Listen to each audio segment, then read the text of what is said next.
बयान था उस पर उन्होंने अभी माफ़ी मांगी है और कहा है कि मैं मेरे शब्द जो है वो वापस लेता हूँ। देखिए, उन्होंने माफी तो भले ही मांग लिया, लेकिन पूरा बिहार शर्मसार हुआ है।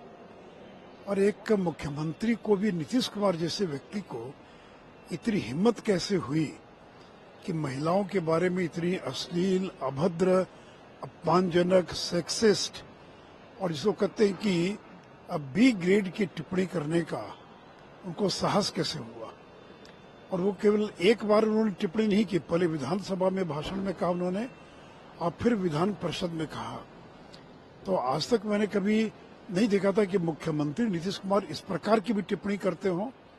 मुझे लग रहा है या तो उनके ऊपर उम्र का असर हो रहा है, और जिस तरह की अश्लील अभद्र टिप्पणी की है तो केवल माफी मांगने से काम नहीं चलेगा। उनको पूरे देश की जो महिलाएं हैं उनके सामने हाथ जोड़कर और ये कहना चाहिए कि उन्होंने बहुत बड़ी गलती की और आगे से कभी जिंदगी में इस प्रकार की गलती नहीं करेंगे।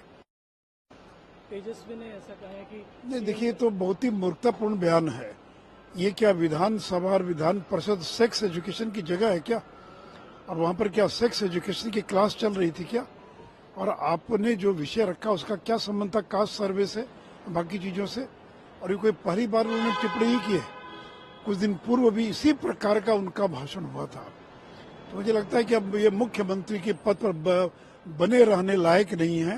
अब मुख्यमंत्री को इस्तीफा दे देना चाहिए और किसी अति पिछड़े को मुख्यमंत्री घोषित कर और उनको कोई और काम करना चाहिए, क्योंकि उनका स्वास्थ्य भी ठीक नहीं रहता है, उनको याद भी नहीं रहता है, बार बार वो भूल जाते हैं।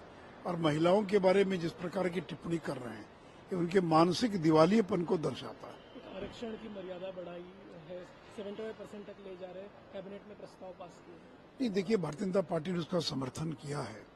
हम तो पहले से मांग कर रहे थे कि कास्ट सर्वे में जो ओबीसी और ईबीसी है उसकी आबादी बढ़कर 63% हो गई है।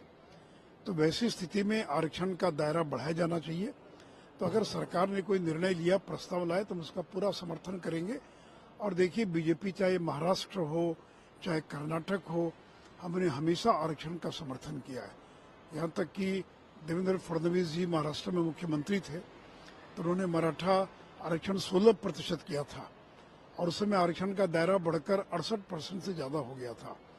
इसलिए हम 50% से ज्यादा बढ़ाए जाने के पक्षधर हैं और इसलिए भारतीय जनता पार्टी ने कल दोनों सदनों में ओबीसी, ईबीसी, दलित इन सभी वर्गों के आरक्षण को बढ़ाए जाने का समर्थन किया है।